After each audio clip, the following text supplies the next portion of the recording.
eksekusi langsung kalau itu balik ke masyarakat. Kalau kau tidak setuju, kalau kau tidak setuju, silakan gugat DPR, silakan gugat pemerintah. Sama pecah, aku tuh pengen sama pecah pemerintah ini, ya. Kejadian pecah hati, tahu kamu hati, tahu hati, ini putahnya Indonesia itu, tahu. Hati itu dibubarkan dulu. Dan setuju reforma agraria. Apa payung hukumnya? Payung hukumnya itu adalah mulai dari Pancasila, Undang-Undang Dasar 45, Undang-Undang Pokok Agraria 1960, Pak MPR nomor 9 tahun 2001, kemudian PP 86 tahun 2018, itu ada hukum untuk nanti pendekatan reforma agraria. Kalau menganggap kami belum sah, silakan tempuh jalur hukum.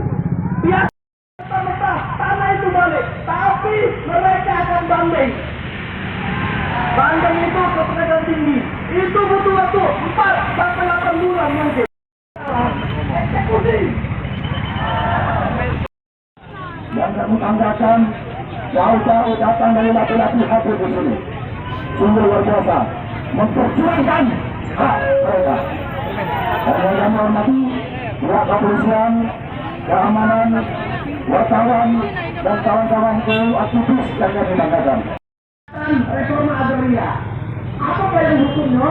Payung hukumnya itu adalah mulai dari Pancasila, Undang-Undang Dasar 45, Undang-Undang Pokok Agraria 1960, Pak MPR nomor 9 tahun 2001, kemudian PP 86 tahun 2018, itu ada hukum untuk nanti pendekatan reforma agraria.